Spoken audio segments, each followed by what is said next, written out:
Joseph, it's a pleasure to have you here. I really like to see you in this space, giving you like space, we say. But first I have to introduce Joseph Giovannini very seriously. You know, this is his biography, and all the important things are marked with yellow. You see, it's almost the whole page, the high points of his life. Joseph Giovannini, I met him 25 years ago in New York, I think. He is an architectural critic, and he's an architect as well, and he's a teacher as well. But I start with his biography as a critic. He wrote for very important magazines and newspapers in the United States and now all over the world. For example, for the New York Times, for Architectural Record, Art in America. I didn't know that. Art in America. Art Forum and Architecture magazine. Very famous, very important, very influential newspapers and magazines.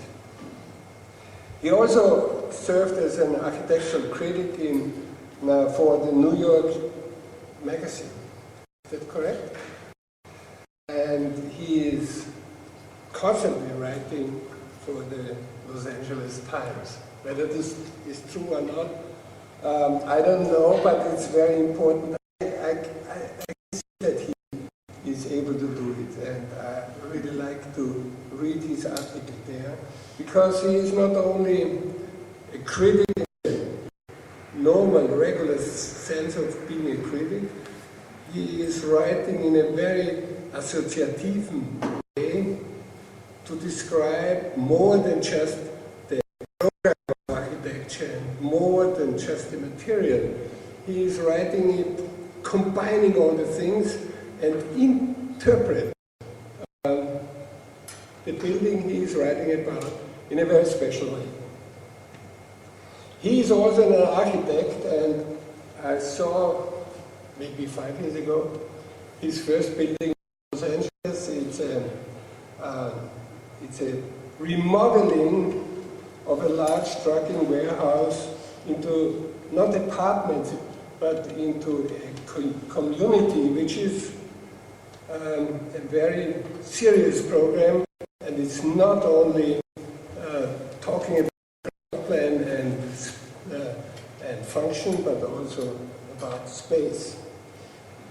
What I like in this biography is that he is named a bi-coastal architect. So he is working in New York and in LA, which we will see the outcome of this tension. Maybe we will see in his, I can see it here, in his projects he will show us. He graduated of Yale. We just had a talk that he knows Paul Rudolph very well, one of the masters of architecture. And he has also the Master of Arts degree in French language. So if you would ask him some question in French, we can prove whether this is true or not. He's also a teacher. He's teaching almost on every school, famous school, except ours. He never came to our school because he always had jobs in LA, SciAc, USLA. He's doing a teaching job in Harvard and all these very famous architectural schools in the United States. And I just read that you were teaching in Innsbruck. Hey, how come that you did that? Are you leaving to Innsbruck? And this is very new for me as well, I have to bow down. He was nominated for the Pulitzer Prize, which is almost, what's the architectural prize? The Pritzker. It's almost the Pritzker Prize in writing.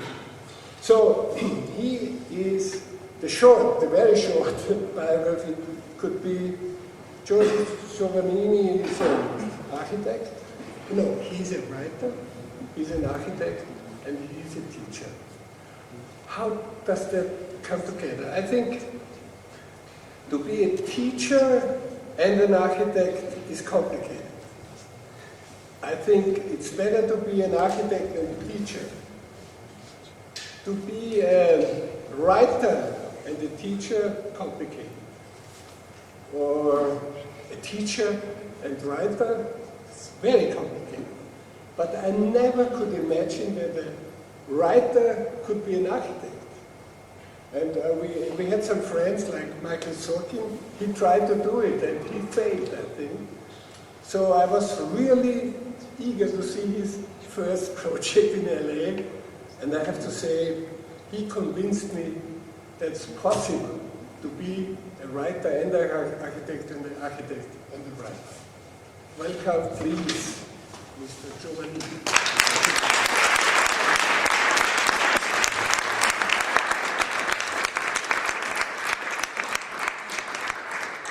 Well, I wouldn't have thought it'd be possible to be a teacher, a dean, and an architect, and a comedian, but I think it's quite true. We just had a drink upstairs, and I was all set to be serious in my lecture, but I don't know if I can, because I laugh so much. We don't laugh in New York anymore. I have to come to Austria to laugh. I wanted to dedicate this lecture to Wolf because he's been your dean and teacher for a long time. I understand in a year or two he'll be retiring. But it's sort of a backhanded compliment because the last time I showed him my work, he really wasn't so pleased with it because I'm taking a direction that he doesn't approve of. So, color. Yes, I've added color. I've used color for reasons I hope I'll make clear here. He thinks color and space don't work together. But I hope by this lecture I'm able to show that it does. On a personal note, I'm always happy to come to Austria because my father was actually born Austrian a long time ago, before the First World War. And so when I come to Vienna, it's a personal homecoming to me. I wanted to also talk about things Austrian. Esther McCoy, a great friend of mine, and by the way, these glasses broke last night in an airplane, and it turns out I don't need them. I can see something happen between the time I got them and now. I can actually get along quite well without them now. But when I lived in Los Angeles, I was a great friend of Esther McCoy, who wrote a book called Vienna to Los Angeles, and called Two Journeys, and it was about Schindler and Neuter coming to Los Angeles. And I practiced and lived a long time ago in Los Angeles, and I also wrote a great deal about Schindler. And my lecture tonight is kind of a return trip in the sense that I've ingested their lessons and I've reinterpreted them with a lot of other things that I've learned and thought about in the meantime. So I returned to Vienna. This is the return trip to Vienna. So in some way, it's a rebound of Schindler particularly. The lecture is based on space. I'm talking about the emergence of space, and that space is a kind of a central issue in the early 20th century. So I'm going to talk a little bit about some of the larger spatial currents that occurred in a lot of explorations that happened in the early part of the century and through the century as well, and its influence on my own work. So the first part will be some explanations, some analysis, and the second part will be about my work itself.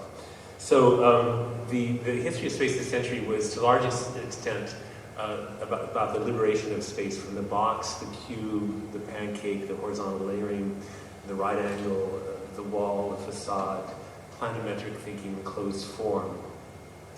And there was a great struggle to break out of paper, the tyranny of paper, the tyranny of thinking flat, planimetric design, getting out of the second dimension, really to the third and even fourth dimension.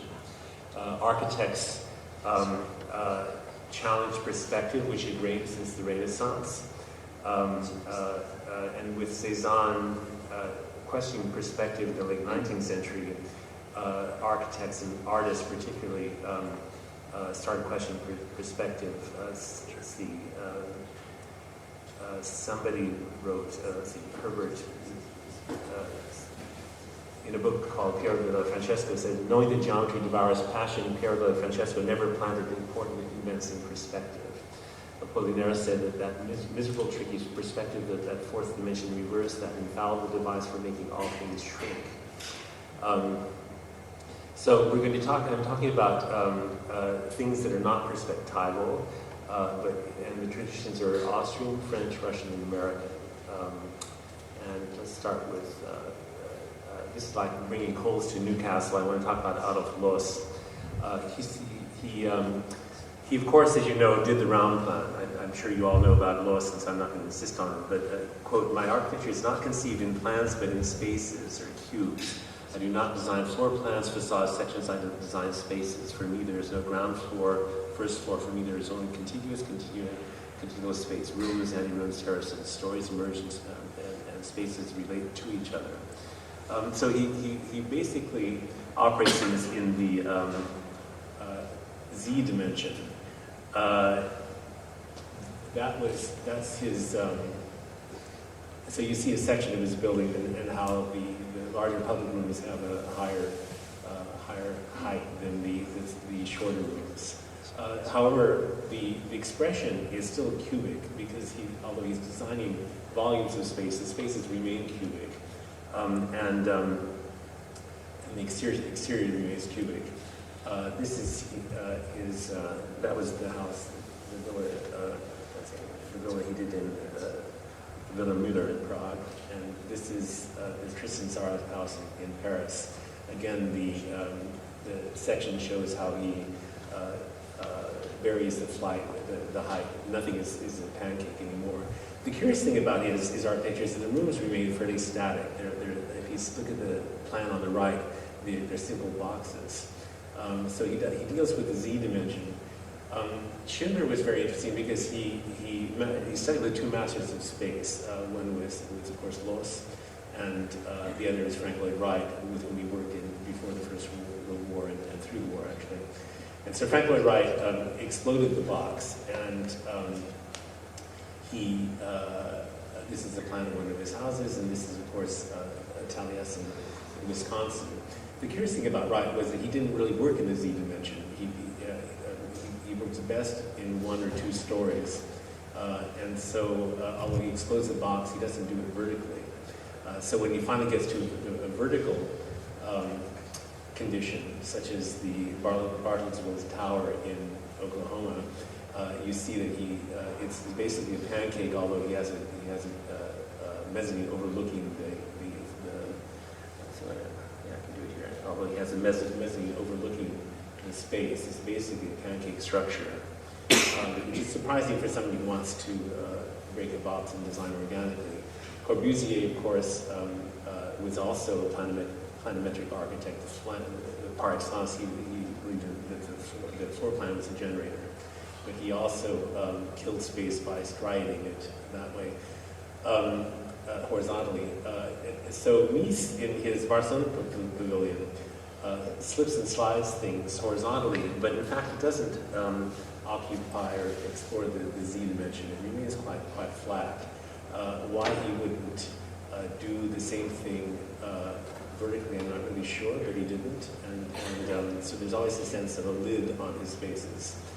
So when he gets to high rise, these are pancake structures. It's like Frank Lloyd Wright's. It's all fairly horizontal, the XY. There's been some, this is Richard Meyer, a building he did projected for New York in the 80s. And although it would seem to be very vertically, it's not in fact, because he basically extrudes the plan up through the building. And so although there's a crank in the floor plan, there is a crank in the floor plan which extrudes, it still remains a striated structure. It doesn't have much to do with the Z dimension as in Loos. So Loos and Wright influenced Schindler as he's about to go to California, and but Schindler looks at takes the right x, y, and puts it in the z dimension to create, particularly if you look at this section here, to do what Loos did. He explores the z dimension in houses on hillsides that are quite appropriate for him, because in Southern California there's a peculiar condition.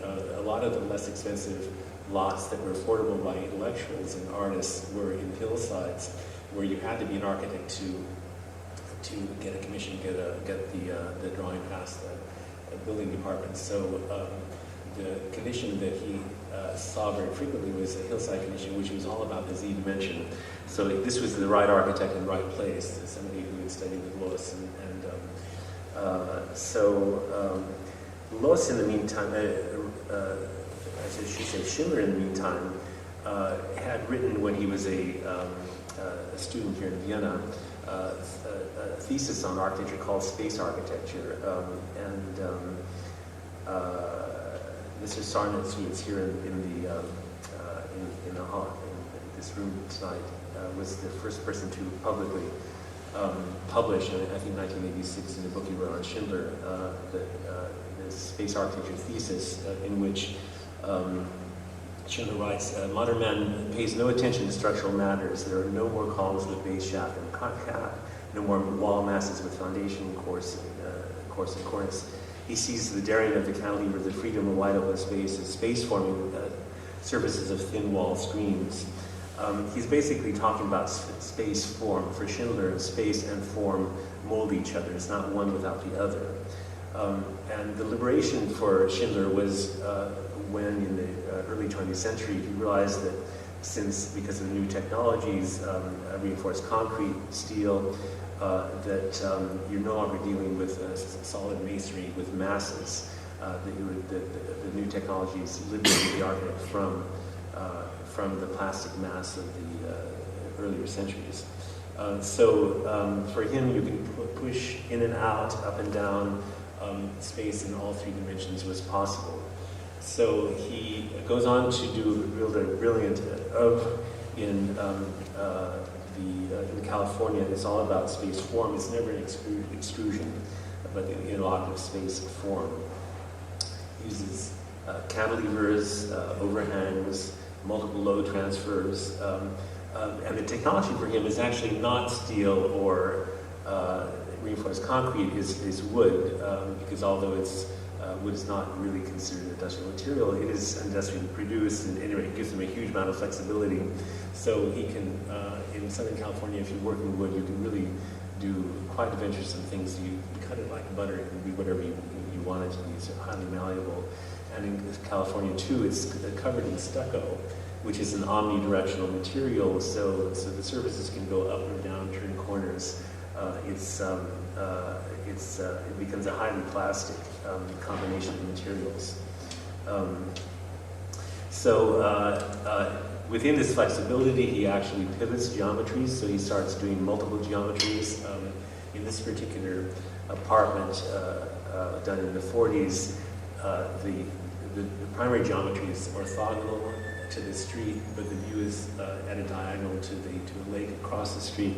So he shifts at a pivot point. He simply shifts the geometries, which was fairly radical at the time. He sort of designs in the air. This is one of his buildings done somewhat later. He shifts geometries, multiple geometries, but always with the notion of space form, form mold space. Geometry is not controlling, he's opportunistic, it's not about materials, workmanship, or detailing, or structure. Space is the subject, it's layered, it's interlocked, is indeterminate with edges that are not confining or defining. In his section, when he relaxes the right angle, he pluralizes geometries, but they're not just sort of formal moves. He does all this in order to open the volumes to views, to light. He does a lot of his work on site, so that he adapts his initial design, which is always kind of underdrawn to the city, but he adapts it on the spot. It's very spontaneous. But the point is, it's never quite a whole. Wright might have built geometrically complex houses, but the parts were all accountable to a hexagon, for example. Schindler was one of the first to suggest the geometric independence of the part from the geometry of the whole. A lot of shifts between walls and roofs, so that what you have on the ground plan is not nearly what you would expect at the ceiling. So the interiors are complex. The roofs are floating on clear-story windows. The section is layered. Frequently, as with Los, there's an overview from one floor to another floor. It opens up. As Esther McCoy says, his houses are wrapped around space. You can quickly see his space forms. In his space forms, how he has created a new definition of space. A Schindler house is in movement, it is in becoming. Form emerges from form. Besides the Austrian tradition, there are other people searching for space in other media. Space was part of the great intellectual discovery of the century. A lot of people think that the modernists were all about structure, but the concomitant with structure is the search for space. But again, it's across media. Ibrahim Lassa, an Egyptian-born sculptor in New York, was interested in welding, and welding opened up another treatment of sculpture. By opening up sculpture, he was able to sort of insert space as a subject in his studies. So, like Schindler, changed the material away from stone into welding, opened space within sculpture. Lassa is spelled L-A-S-S-A-W, is about what he calls free space, contained within the stabilizing geometry of the frame. This sculptor is part of something called the American Abstract Artistry, which formed in the 30s and would eventually lead into the work of the abstract expressionists like Jackson Pollock. But so Lassa has affinities with Naum Gabo and Antoine Prevsner and Calder, who are all about open space, and Calder about space and motion as well. He had a dynamic to it. So this is in contrast to Los, who is about closed form in the Z dimension. Schindler opens his form.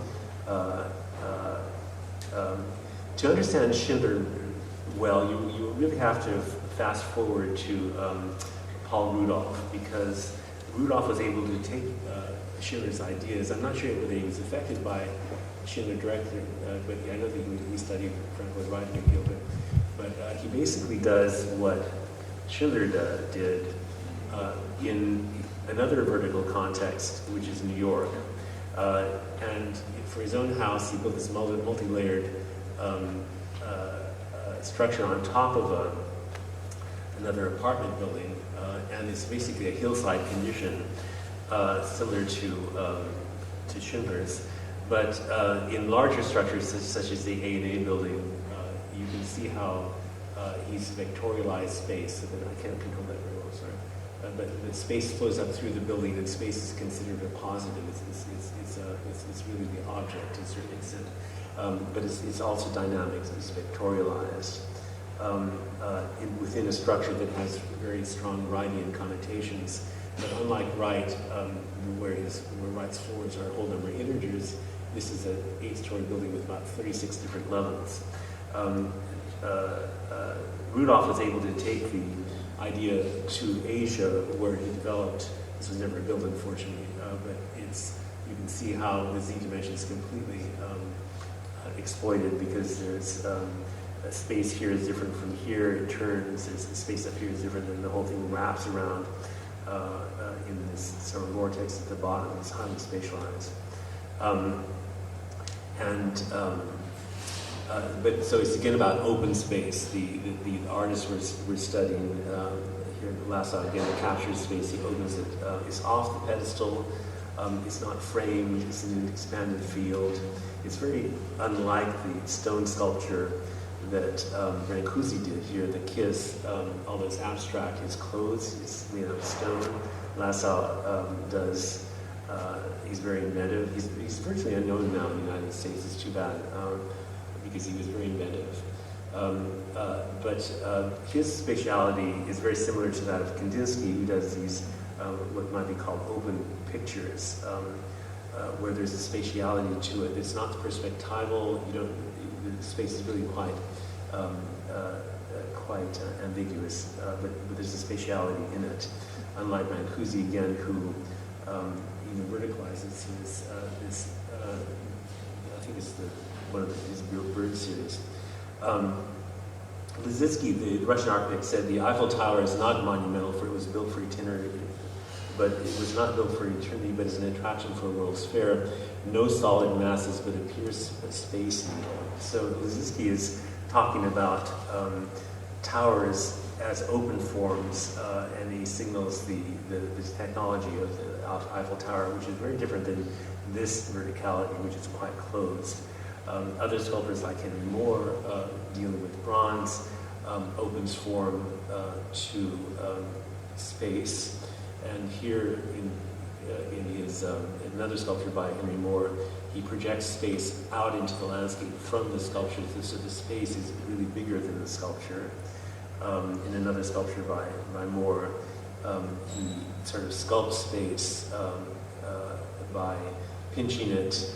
The space here is very tight. It's like Adam and God merely touching fingers, and then he does a figure eight. He makes space into a figure. In another tradition, this is where Wolf and I part company, I think, because he doesn't think the color is spatial, but I would refer him to Hans Hofmann, who pushed and pulled space with color by overlapping what he calls, what he doesn't call blocks, what you might call planes, but what he considers volumes of space. And he also discovers the same term that Schindler uses, called space form, indicating that space and form are integral to each other. So Schindler and Hoffman are using the same term but in different media.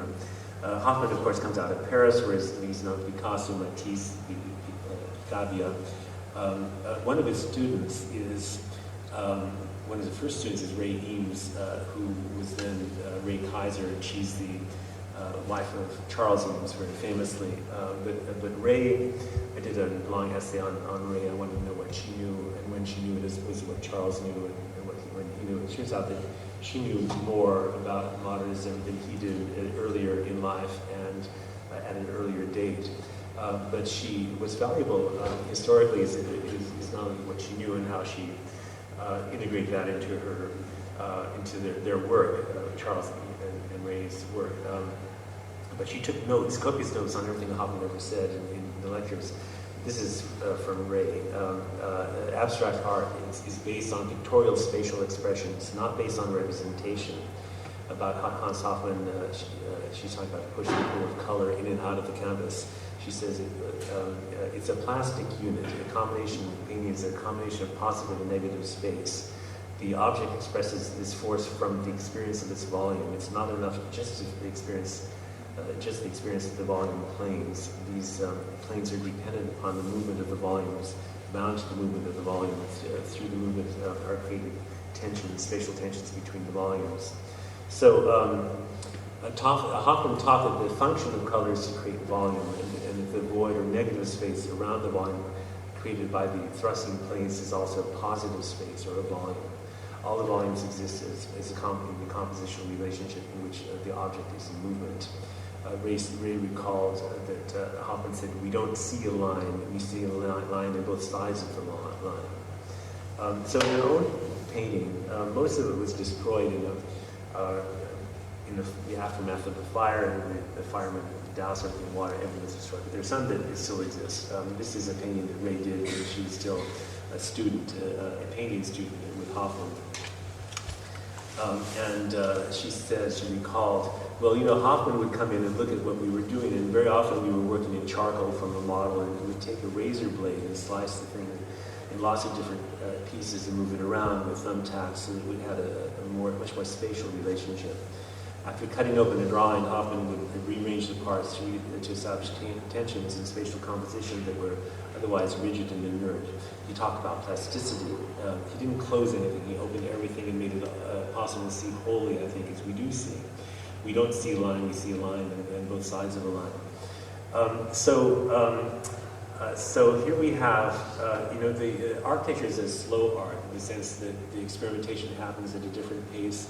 And if you're talking about space, spatial development happens almost more rapidly with greater differentiation in the history of painting. So you can't really talk about architecture space, I think, without looking at painting. So when she meets Charles, and they go off to California, and he's interested in doing molded plywood chairs. But you'll see he comes out of the planimetric world, actually. He's studied for 1 or 2 years in the University of, Washington University in St. Louis. And he's flat, and he meets this woman who is thinking in spatial terms.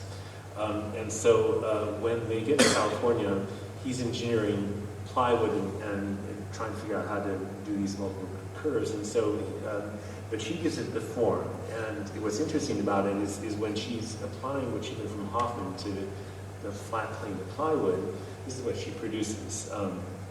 It's highly three-dimensional. It's push and pull. It's like a compounded Mobius strip with inside planes becoming exterior. And she writes, a great work of art must overcome its construction. She says notably, as Schindler says, it has to. It's not about the structure, it's not about the materiality, it's about the space. The pictures are dead without being vitalized through the space experience. When we see a picture from Miro, these are not geometrical forms concerned not only with the space in the object, but space around the object. We experience depth through volume. Object has volume, but the negative space has volume also. When a picture is concerned only with the object, then the picture plane is destroyed all the time. I exist in space. Elsewhere she writes, I experience the object never in itself in relationship, but in relationship through light, through color. In this way I experience something much greater than the object. What I really experience is space forms. So the notion is, it's almost as though the object not only contains space, but it agitates the space around it. And again, another LaSalle sculpture, which is a space matrix, which is going to lead to David Smith's sculpture and more remotely to abstract expressionism, to Jackson Pollock's paintings. So when Ray, there's sort of sexism in office. There are the guys who are doing the serious stuff, and then like the Eames chair, but they let Ray do something called La Chaise because it's a kind of a one-off and it's not going to be, it's too complicated to make. As she's photographed with this, but the relationship between Ray and Charles is a very complex one, and he doesn't give her very much credit, although I would give her credit for giving their furniture its spatiality and its curvilinear aspect.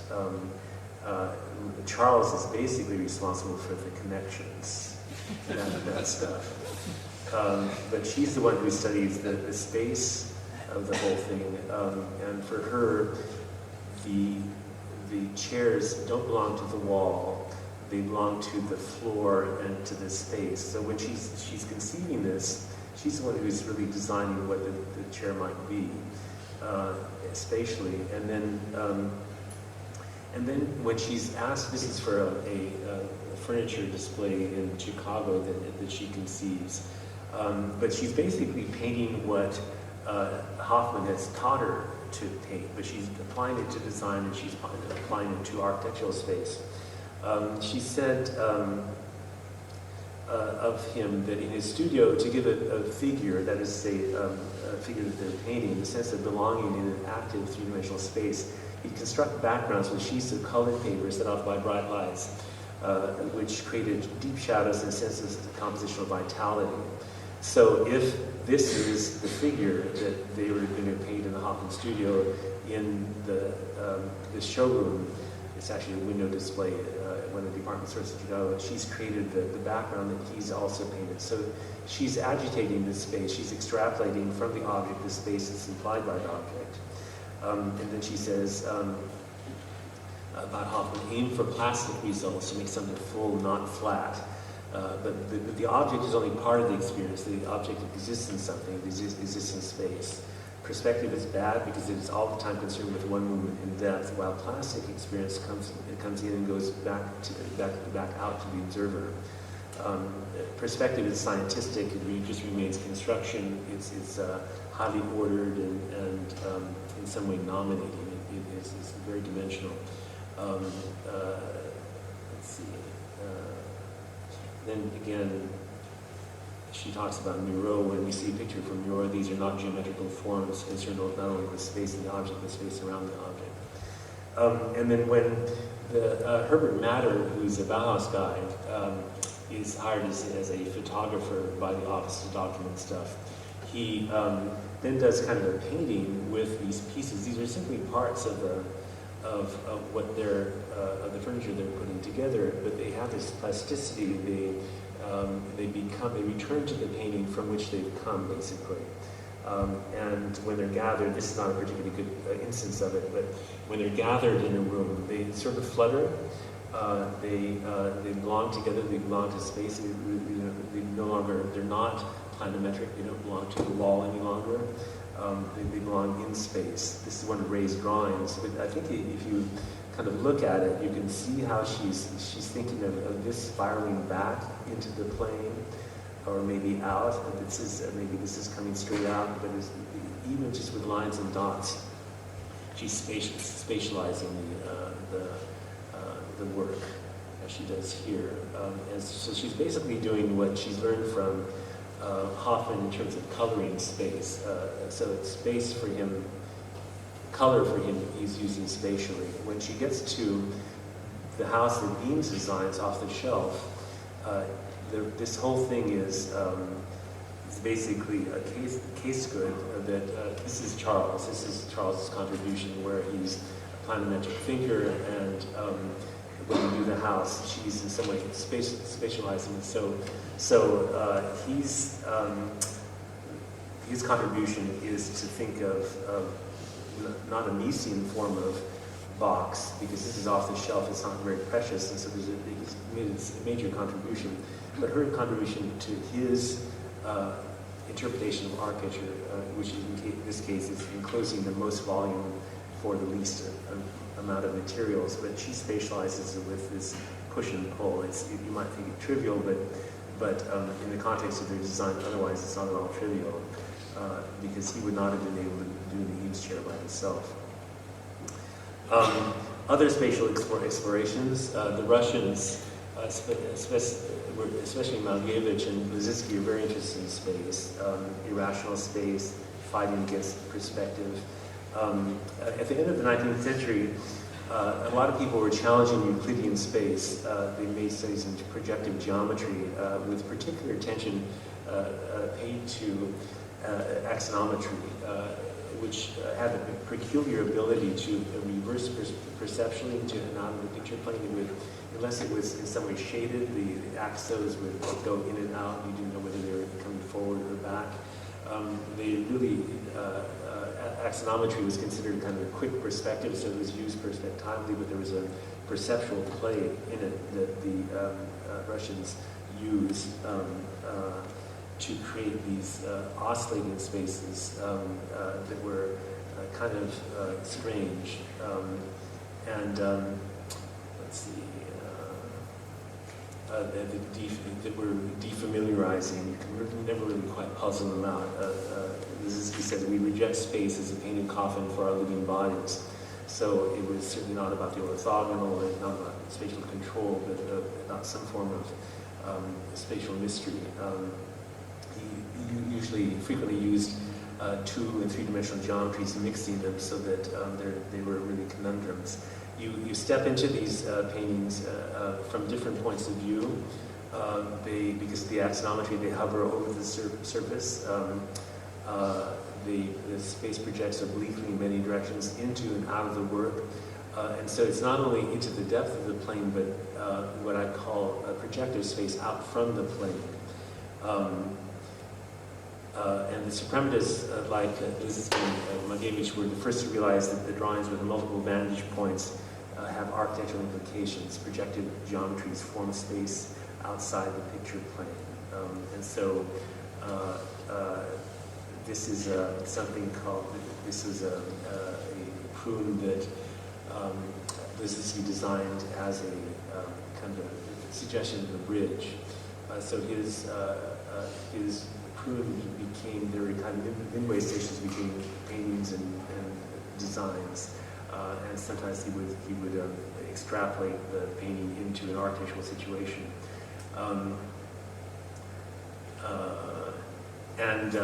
What's most interesting for me is that the prunes were sort of halfway stations between painting and architecture. They were kind of amphibious works.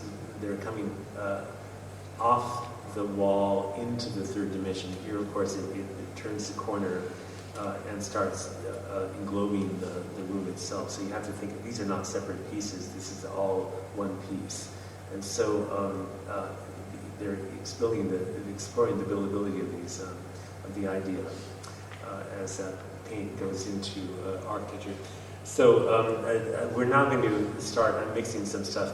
Some of this will be my work. Some of it will be other people's work. But so the idea is that you can take these ideas out of painting and extend them into space. And I've done this in a project in Los Angeles, where I'm taking this painting into space, but and I'm crossing them. So it's highly spatial, but there's a sense of another dimension, an otherworldly dimension, which Magevich and the other suprematists sort of call the fourth dimension, this idea that there's a sort of sense of infinity. You can suggest infinities within the third dimension. This is the entry to the building, and so it sets up an anticipation of a threshold. It's like Alice in Wonderland moment. You're walking into a kind of a special condition. Here, it's the space is spiraling as though in a vortex. So I'm only simply just painting space, but it still has a spatial impact, even though it's a painting. So I'm using these lessons, whether it's the Austrians or the Russians or the Germans, Johannes Hoffmann, who are looking at the implications of space in the second dimension to project out from the picture plane. So in my own work, I'm basically, if they're using these illusions like that they're achieved through axonometry or through forced perspective, I'm building that in real space. So the effects of painting are here. This is built in forced perspective. This is a bit of this is an axo. That's another axo. So I'm mixing these painting conventions that were devised in the second dimension to, in some way, coax the third projection, third dimension. Sometimes that third dimension is recessive into the plane. Sometimes it's out of the plane. It's projective, and it's all spatialized by light, as Hoffman did with his backgrounds when he was setting up a background to, in some way, spatialize the figure. I'm interested in mixing all these because it's not intended to create a rational space, a Renaissance space. A number of contemporary artists are interested in doing this. Al Held does these architectural tableaux that are spatially very irrational. He's especially attentive to the space outside the picture plane. It starts coming at you between the canvas and the viewer. These tableaux capture combinations of forced and true perspective as well as axiometric drawing. So he's mixing up his drawing types. I'm simply proposing you don't have to stay in the second dimension to do this. You can do the same thing in three-dimensional space. You can hyperspatialize stuff Danny Libeskind in his Micromegas proposed something pretty neurotic actually, but it's very spatial in which he's created this very conflicted space where things are in and out. It's a major sort of spatial conundrums. These are among the best things I think that Libeskind has done. Zaha, of course, under Urban Visions, does these tableaus, these urban tableaus with multiple vanishing points, so that their vanishing points shift, and so the same painting doesn't add up to Renaissance whole. It's constantly shifting in this spatial ambiguity between zones of compression and looseness. In her, as she architecturalizes this,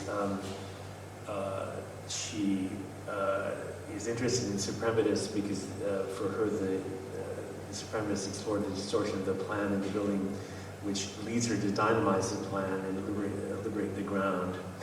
And she then sort of liberates the building from gravity, so that she feels it's not as though you're flying around the air, it just frees you from certain confining laws and conventional ways of looking at architecture. So if you're in some way free from gravity, it's as though you're free from perspective, which is highly controlling. So gravity, with its lines of force, is no longer going to obtain in a world that's not anti-gravitational. In a very well-known fourth-year project, she takes Malevich to Architecton, and here, this is, of course, Liszewski, and he's hypothesized that it can be a bridge, and then she injects program into the Architecton that was conceived by Malevich. But in doing so, whether or not she's a theoretician, there's a huge amount of theory that's embedded in the Architecton itself, and so she, like a hermit crab, she occupies the ideology as well as the form when she moves into it by moving into it with program. Here, this is her project for the famous and unbuilt Peak project in Hong Kong. It's not planimetric. Each floor is different, each level is different.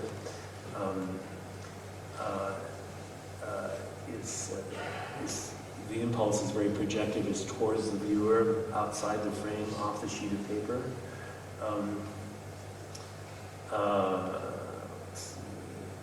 And it's like her, it's like Liszewski in the sense that it's undecidable, it's multidimensional, and that Liszewski is in some way similar to Hoffman because the space is expanded, it's an expanded surface, it's forward and back, toward and away, projective. However, Hoffman achieves this through color rather than illusion. And then this leads, Hoffman leads, he's sort of the grandfather or maybe father of abstract expressionism because he's dispersing all the energy throughout the canvas. It's not a figure with the ground. He's covering the whole space of the canvas. And the plasticity of the canvas comes from the tensions created by movement and counter-movement. If there's a figure is sublimated into the three-dimensional space, the whole backdrop leads to Jackson Pollock. And the space is, the whole field is, this has become a whole field in which all parts are equally important. And it's, and also the psychological component too, because the abstract expressionists are in some way projecting their psyches very spontaneously onto the canvas. There's no up or down, and this of course leads directly into the open house, where and this is also in some way psychic drawing because they're projecting their thoughts. They've thought about what the house is going to be over a period of hours, and in a couple of months they sketch things out. But what's interesting about this drawing is that it's a field drawing to a certain extent, but it's not directional. The whole, the plan, the section, the elevation are collapsed into a single moment. It's to a certain extent a psychic drawing, which gives it an affinity to Jackson Pollock, but it's also a field drawing in which there's no permeated center or door, or it's, they're going to tease this out, and it's also three-dimensional, but ambiguously three-dimensional. It's not flat, and they're going to tease out and figure out what's going to be, what it's going to be. It also anticipates, by a couple of decades, computer drawing, which is also going to be in a blank field where the spatiality of the drawing is quite ambiguous. You don't know what here. It's like a computer drawing. You don't know what the dimension it is. It needs to be interpreted. So I think it's a very important drawing, as was a house, which unfortunately doesn't build. But all these works are, as I say, amphibious in the sense that they're coming out of the paper into space. This is a paper construction. Painters are doing this as well. Frank Stella takes his flat paintings, and at a certain point, partially due to the criticism of Greenberg in New York, he thought painting to be a painting had to be flat. He comes out off the plane into space, and then finally into architecture. So it's all about the influence of drawing, coming out from the drawing into space.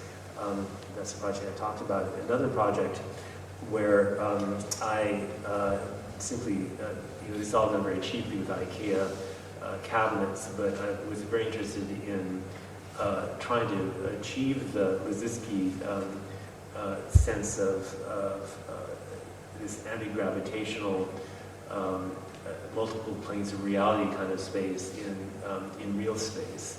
And so these are all these are cabinets built in AXO. This is actually a painting back here, and this is actually a cupboard. This is just a kitchen. The dining table here, the faucet here. And then I do one of my space paintings around it,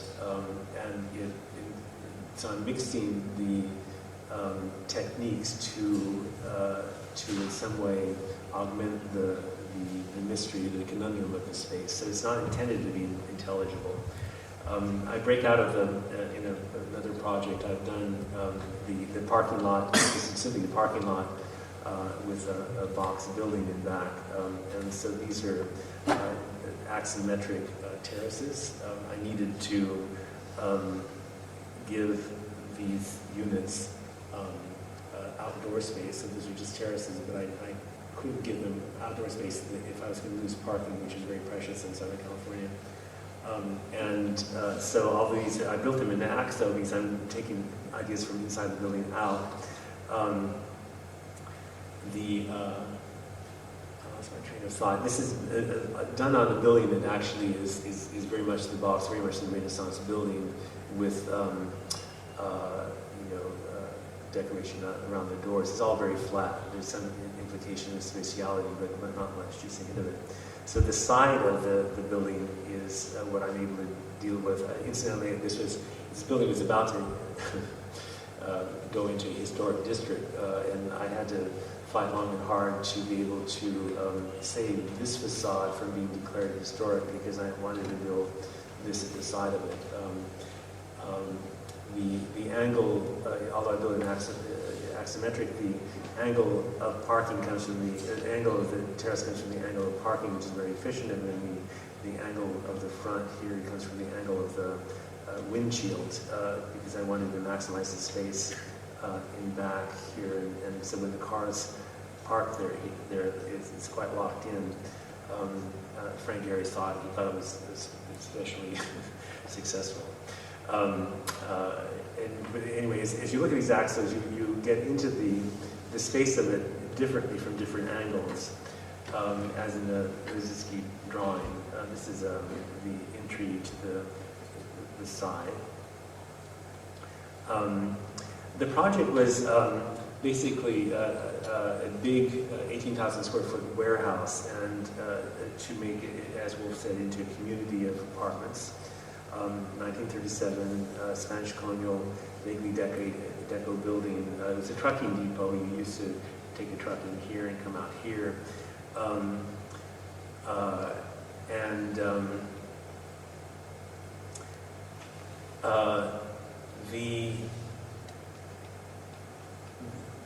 what happens here is kind of a convergence of what I'm talking about, what I've been talking about earlier. There's nothing linear about my project. There's no extrusion. It's really in X, Y, and Z dimensions. It's very much like a Schindler project. It's all wood construction. It's intended to come out of the plane of the wall. I use axonometry, all the drawing techniques that I've talked about before. I'm applying here to space. For example, in one of the lofts, I've done a axometric projection here. I've built the projection in space, so it's a double projection. It's a projection of a projection, and so the idea is that it's a built axonometric drawing, and that it's sort of a highly irrational, although it's of course quite reasonable. When Wilfred was in here, he walked through and he commented on how it does shape space. But it doesn't shape space as a framed picture plane does. There's no vanishing point, there's no control point at all. It's non-linear, it's evocative, it's immaterial.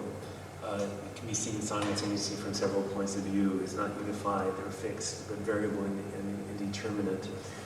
It's not space conceived as a container, but as a field without a dominant orientation or gravitational pull. As in the inspiration, Liszewski, which is the conundrum of space. Liszewski really influenced me more than Schindler, I should say, than Malevich in this particular loft. Again, there's a contradiction of even within the axonometric setup here.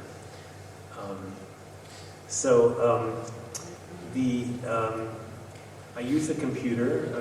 The computer, I think, is a very spatializing device. I don't believe in letting the computer generate your building, but as a tool, it was coming into the project with all these ideas that I had culled over a long period of time about space. It was very handy. I could not have done it by hand. I used Maya and Vectorworks to create what I call space form. So just to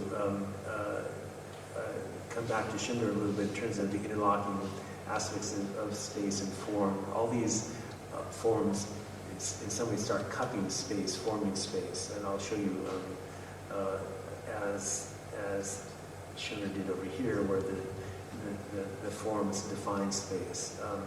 But as a project, it was curious because it was an industrial building, and your first reaction is just to do 14 lofts all in a row, and you maximize efficiency, do plumbing, gathered plumbing, all that. But as I looked at it, also in this way of not being non-perspectival, I realized that all the conditions were different, that there were no windows on these two walls, there were classical windows over here, industrial sash windows over here. There were big apertures here and then over here and nowhere else. The fire department made me build a fire corridor here, otherwise I couldn't have built the project. And so I had to create another wall here, which gave me another set of windows.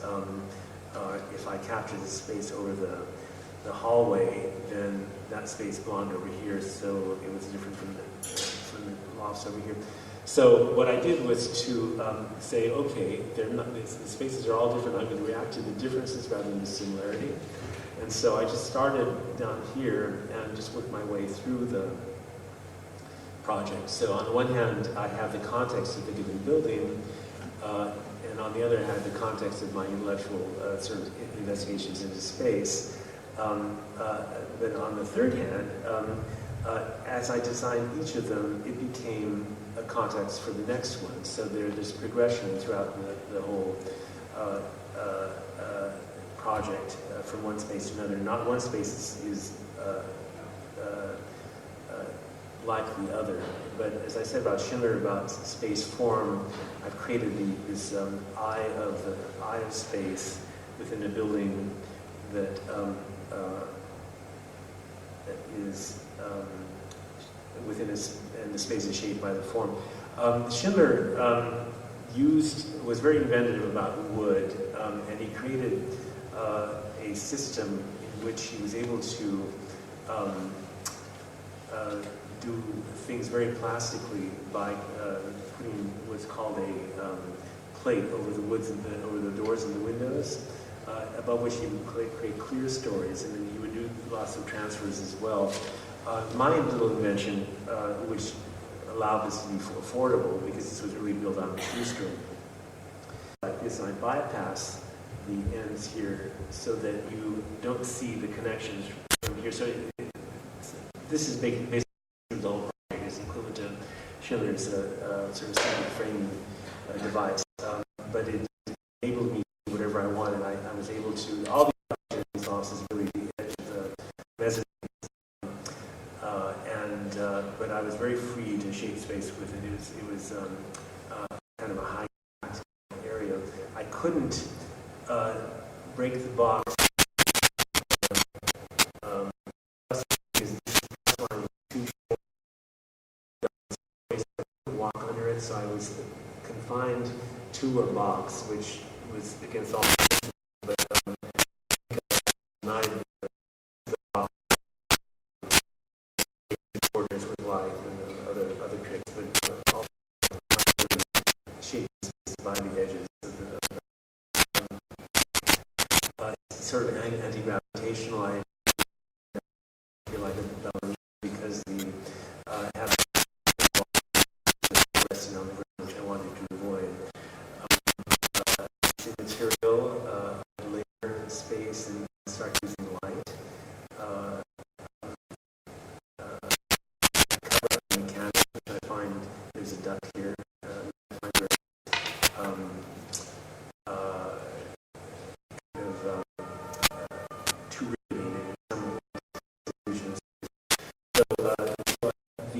Here's this building on which I have over the joists. So I'm shaping space with these walls. So equal part space and wall. In order to differentiate the spaces, for example, I that this space here you're about to see has half the truss, and the space has so I'm taking more moments of differentiation in this particular process of the truss for these planes. Again, Liszewski's irrationality in the context of this law, by doing these non-rational linear forms against this hyper-rational trust structure in space. Forced perspective. Keep this loft in mind because you'll see a transformation of it a little bit later. I force perspective vertically for zoomier space. I'm using the spline function on the computer. Curiously, this was built when the contractor got here. He didn't he figured out how to build it. I didn't know how he would build it, but he took a rebar. He one point here and here, and then he replicated the space by with a rebar by actually drawing the curve in space. This is a forced perspective on a curve which hyperspatializes the space. I'm interested in the arc curve in plan because I have it in this bow truss building already. The eye of the vortex, again, form embracing space. I always hide the kitchens, all mechanical, because I'm really interested in revealing. And this is the, and so as you walk around the space, you get a different experience altogether. This is the same space from underneath. Where I extend the curve and lift it off the ground in what is sort of a Richard Serra sculpture. I didn't think Richard Serra going into it, but having done it, there's an obvious relationship, and in my case, I would suggest that you create the same spatiality out of sheetrock and wood that you do in steel. It's of course different. There's something much more ominous about having it all in steel. My artwork is not about that form of emotion. It's more about levity. Here you might, or I would like to think about more meaning in terms of curve and counter curve, cantilevering. Again, I'm maximizing what you can do out of wood. Layered in light. Light starts taking a very active role in sculpting my architecture, as Hoffman did in lighting the backgrounds of backgrounds for years. Here, if you're in the space starts turning you. It's act on your body. And here, this sort of hybrid, the same law, as well as curvilinear. I did this sail because I had a very tall wall in this particular condition, and I wanted to bring down the scale.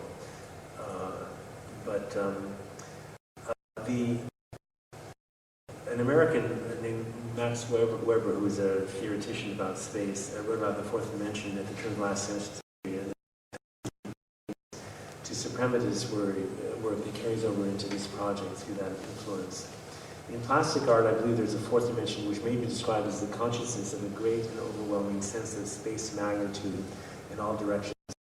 And it's brought into existence through the three known measurements. It is not a physical entity or a mathematical hypothesis. It's not an optical illusion. It is real, it can be perceived and felt, and it exists outside in the presence of objects. And it is a space that envelops a tree, a tower, a mountain, or any solid. It is somewhat similar to color and depth in musical sounds. It arouses imagination and stirs emotion. It is the immensity of all things. A form at its extremity still continues reaching out into space, and if it is imbued with intensity and energy. The ideal dimension is dependent for existence upon the three material dimensions, and is created entirely through plastic means, colored and constructed matter in space and light. Talking about the fourth dimension is a very kind of dubious subject because Einstein, or it's a tricky subject because Einstein co-opts the fourth dimension as a temporal one. Before Einstein, it was considered a spatial one. And so if you're dealing with Malevich and the Russians, the fourth dimension is still spatial in their lexicon. Having taken all these ideas from painting and building in space to hyperspatialized space, at a certain point I realized, well, I can actually reverse this. The reptiles come out, it has been a fish, can go back into the water and can become a fish. In this particular moment, and I actually don't know why I did it, other than just to see what would happen if I returned the complement and then went back into painting to flatten my hyperspatial. So I did this square here. And I wasn't thinking Malevich, but of course it occurred to me later that there was a relationship between the influences that led me to this and the return complement, I suppose, to Malevich.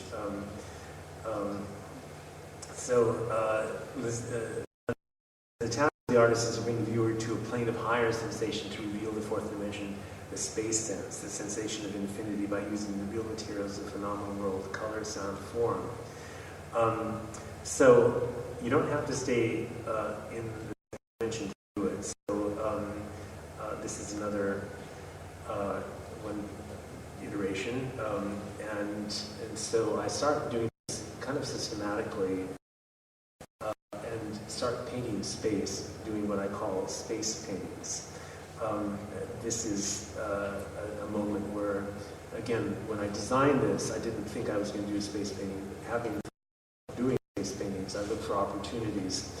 And this particular one is of course, somewhat similar to, makes me think at least, of Hans Hofmann, the colors, and the sense of space. So my second illusion is this parallelogram, which seems to hover over out of the surface of the wall in space, which is why I call it a space painting. And when you walk around, like an anamorphic figure, it breaks apart. And so it becomes a participatory way of experiencing space. Having realized that space can hover off, these space paintings can hover off the wall, I actually built something off the wall, and in this case did a couch with a pillow and another pillow here, so you can, there's a fold crease right here, so you can sit on this, and you can back yourself, lean up against this or this. I love this moment because it seems to be a hole in the sofa. It's actually just a pillow. But with the space paintings, I'm cantilevering this color into space, when in fact it's actually just painted off a wall, and it's from certain points of view it's simply a painting, but from other points of view you really can't tell where that line is, or you can't easily figure out where it is. It's as though if you're walking through it, you're going to not want to run into some solid here. Off that point of view, it's of course becomes a different painting altogether. And although there are obviously privileged moments where the illusion is intact, the real point is that you are in an environment that's self-painting and self-spatializing. You see the space very differently. So this particular loft is a fusion of my space painting and my furniture, which is painted and exists in space. So I have my two-dimensional wall that's implying the third dimension, maybe a fourth, and my three-dimensional self, this flat now, is implying the second dimension.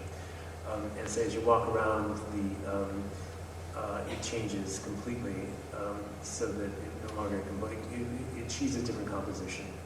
And you may recall the other loft that I mentioned to you. In this particular case, these blocks of color are, I've compounded my ideas in this particular thing. This is an anamorphic projection, which means that in one figure it's intact, and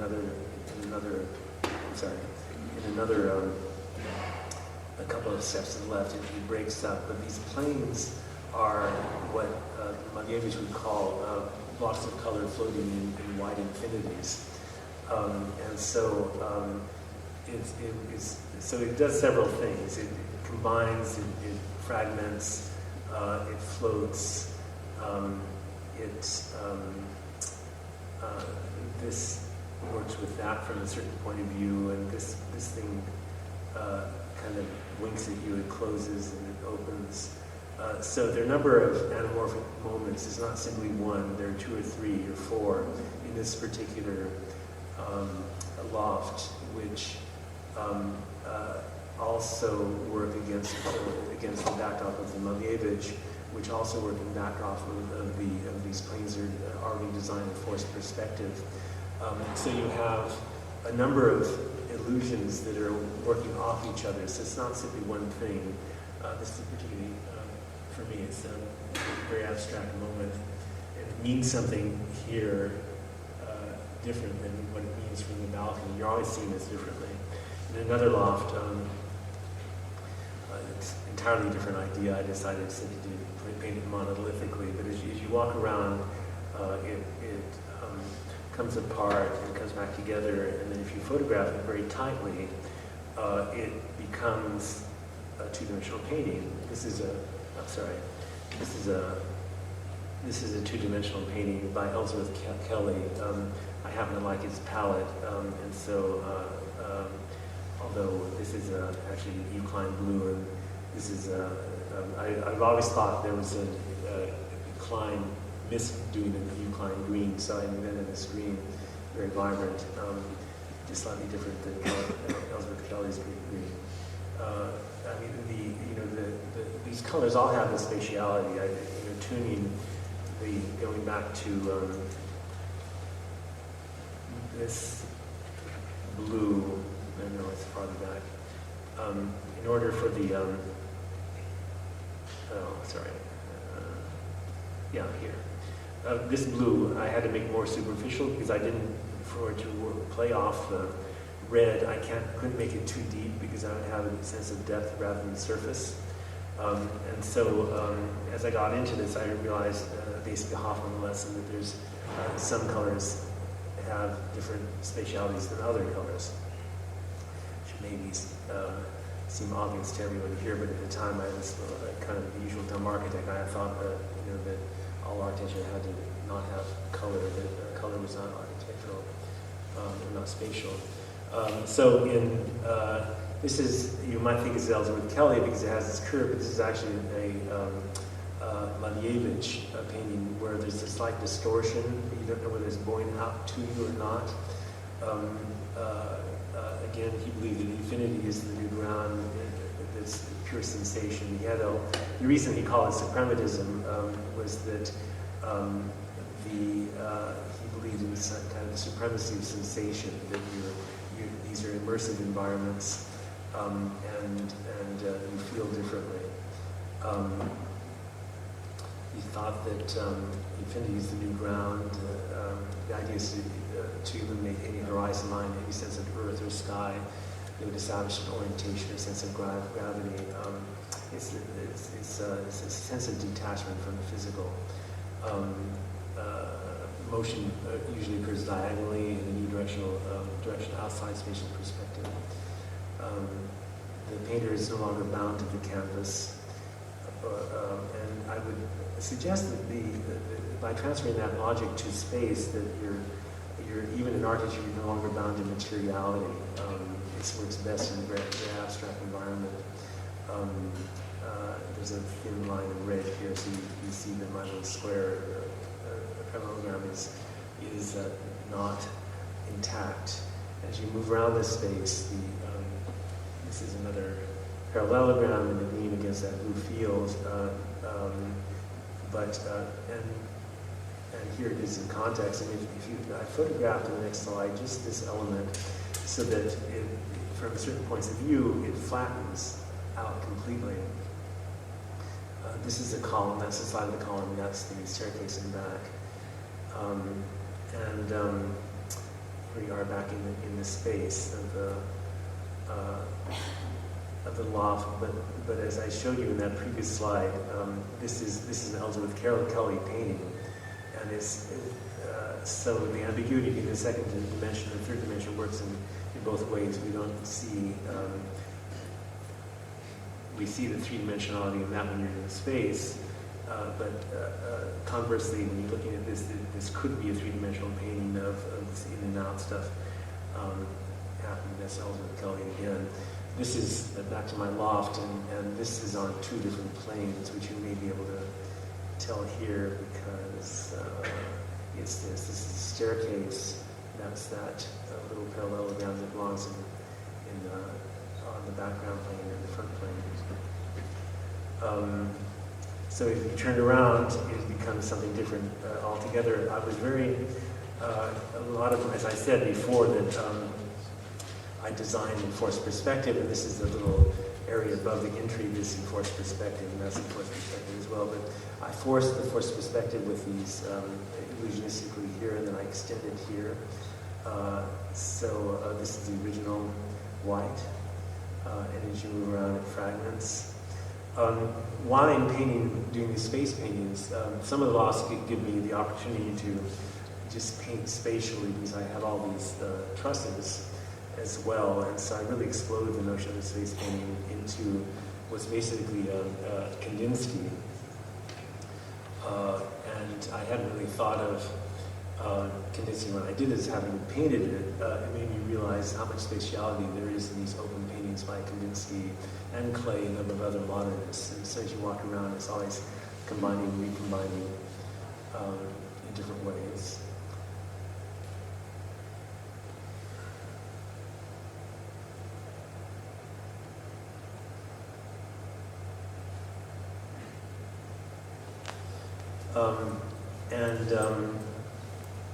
you saw the time before, but I would submit that this becomes, in that context, another form of painting, although it's an architectural plan.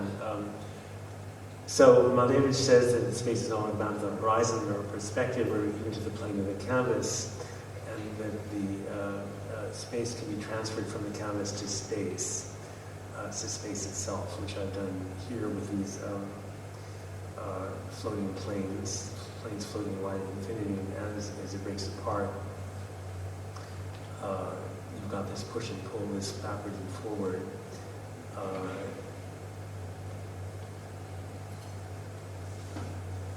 Now that I've started this, it's like a drug. I really can't stop. There's so many ways of investigating this form of spatiality. Back to Malevich, another loft at the front. For different points of view. It's a Malevich.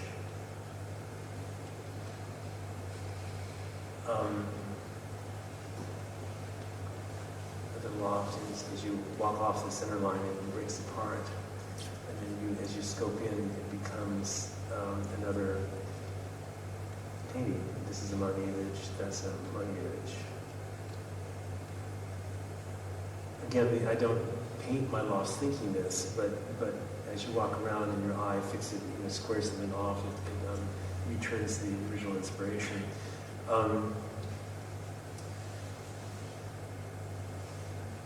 They were interested in shadows, which is what we have here, and this is kind of a cross-directional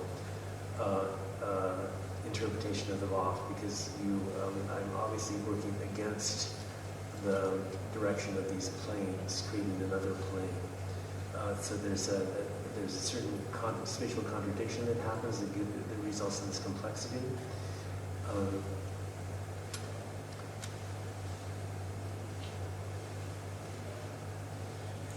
Compounded with an illusion over here. Shadows. And then when you're off the mark, it just becomes something different altogether. Here, I've got interpenetrating planes which really dematerialize. You really can't tell which is the balcony and where it stops. And as you walk around, it breaks apart. And becomes something quite different upstairs, similar to this Liziski.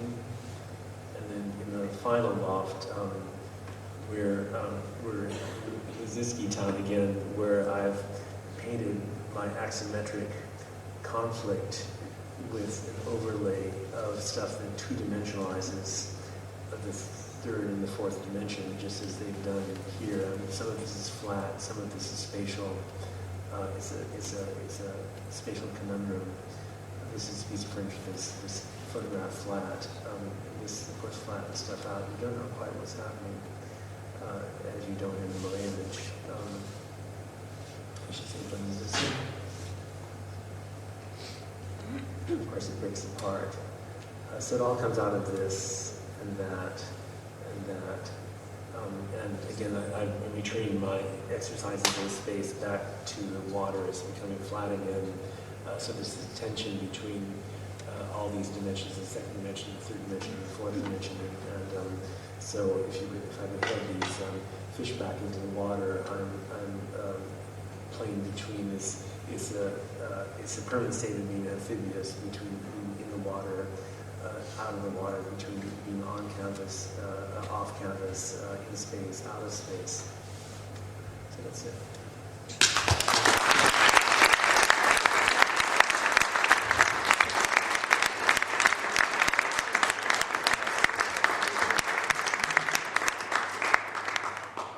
So I arrived with two liabilities. When I was on the plane last night, I put my computer on my glasses and they broke as a result. So I can't see as well as I should be able to see. And secondly, I arrived with a cold from England, blame the English.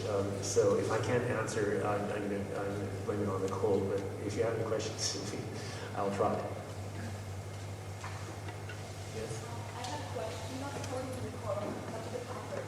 Like, I keep in mind that the protocol yours with this white corridor and it's a white frame, like flat frame Yes. on the walls. And how do you treat it? Is it for you the architectural space, or is it just a piece of art injected to the space? Because for me, it's kind of I treat it as painting, as traditional art I put into the space. Of course, it has an effect on our perception, but isn't necessarily a space in architectural terms. Well, I think that if there's any lesson from my lecture is that a lot of art is very spatial and in some way leads to spatial invention in architecture, and a lot of architecture is painterly. I mean, look at the Renaissance, where there's a huge ambiguity in all these Renaissance palazzi. You have these tomboy things, and you can't really tell what's real and not real. So I'm interested in your question because it to me reveals that you don't know the answer as to whether it's architecture or art. And the point is, there's no real separation between them. I mean, at least in the art that I've talked about, the art is very spatial. So I've painted it on the wall. First of all, I've designed the space, so I've designed it as architecture, but the architecture itself has all these artistic illusions in it. And then I take that idea and from art, and then I draw it in space, and therefore it becomes architecture. I mean, architecture is about space. That's what differentiates it from some sort of solid sculpture or so you're walking through it. So you can't really answer it. It's neither architecture nor art, but it's both architecture and art. I don't make the distinction. It's an architectural painting. Yes? The points that you project your paintings into the space, these sweet points, the placement of these sweet points, do they coincide? So if I'm looking at one painting and it aligns to make sense, if I turn and look at another one, will it also align, or does every painting have its own sweet point? Every painting, it could be either way. In the loss in which I've done it, there are several places around where you have what you call a sweet point. That's an interesting term. But it's not that you have at one point that you have two at the same time. No, but you could. I could do that.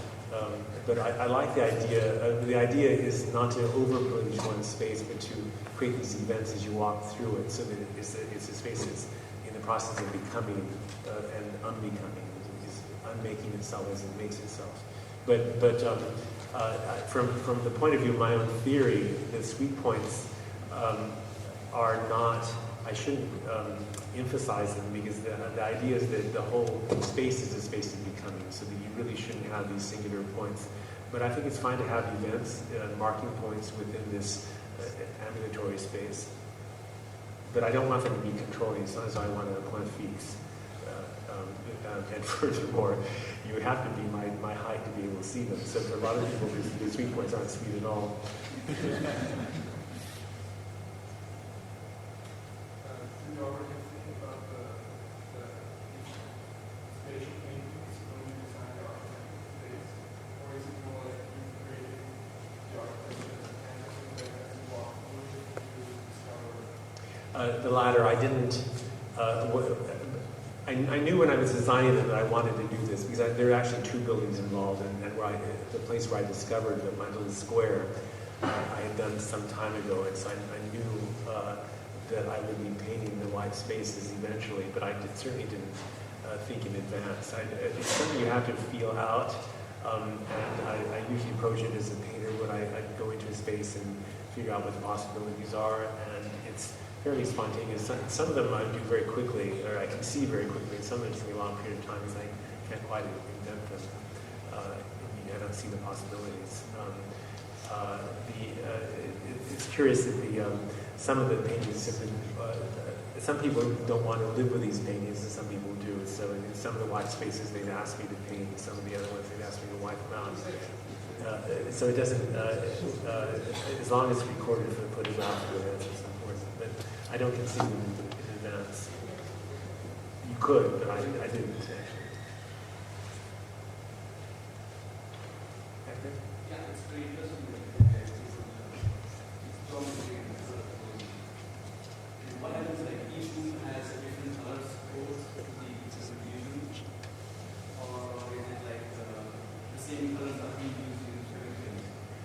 Oh, it's the same colors.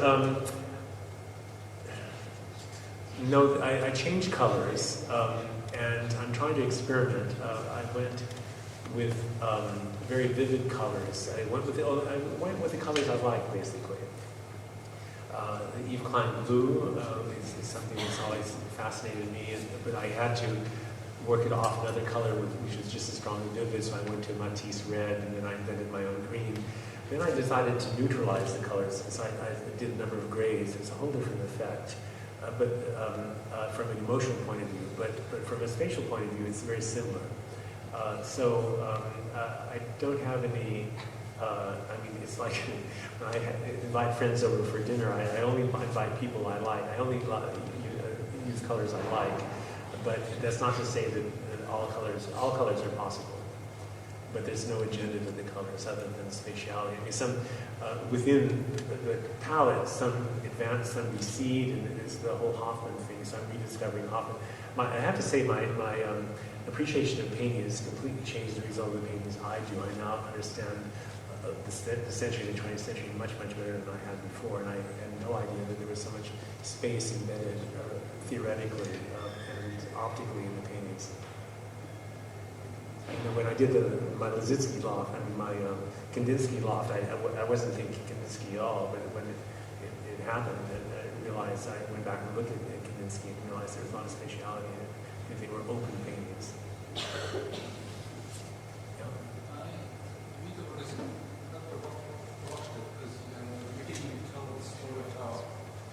There's a move away from this abstraction of perspective and the story of the modernists. How I think of architecture nowadays is trying to use a very spatial language. And you had that in the right photographs.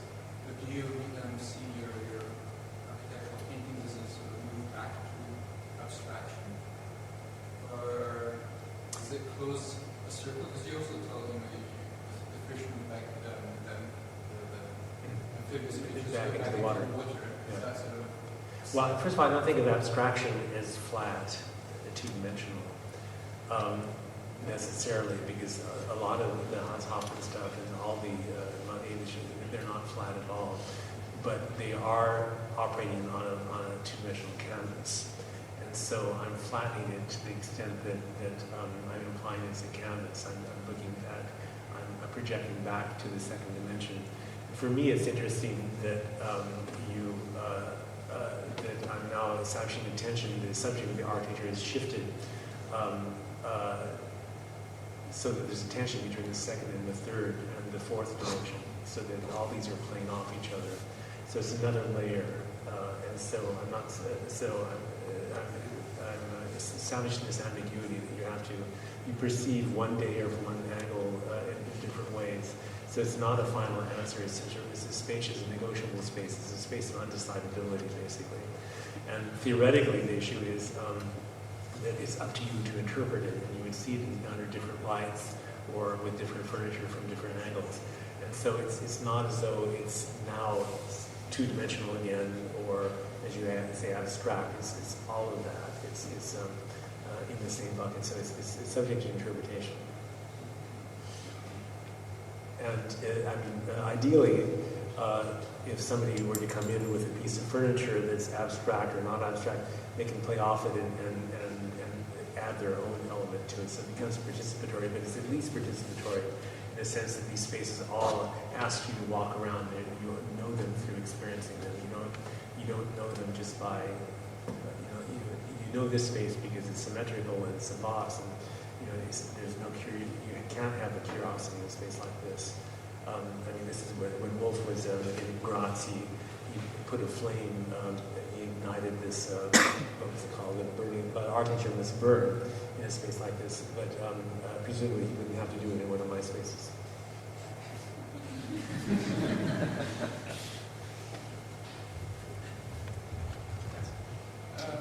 Joseph gives autographs. Oh. Or if I have one of yours. There's one more question. How was your experience when people in inhabited the building when families moved in, and they are putting furniture of IKEA or home furniture, old furniture. Was it not very disappointing? Well, I'm not possessive about the spaces because at a certain point they're like children, you have to let them go. Some people have understood everything beautifully. All people have moved in because they like the spaces, but they're not trained necessarily, or they don't have those instincts. And as long as they don't deface the space, as long as they don't chop something up, you know, it can be restored. It's as the archaeologists say, I don't like anything that's irreversible. Any change that's irreversible because they just move stuff in. And some people understand that everybody who comes in likes it, but they don't necessarily all understand it. Oh, and only some of them understand how to respond to it, but some of them have actually. There's a woman, Doris Saatchi, who's a friend of mine, who's written about this project in London, who was one of the founders of the Saatchi Galleries, and she's a collector, and so she said, oh, I could easily live in this without any of my paintings, because it's the painting. So I don't expect everybody to treat it in the sacrosanct way because it's their lives and they have to sit down somewhere. But I mean, my wife couldn't.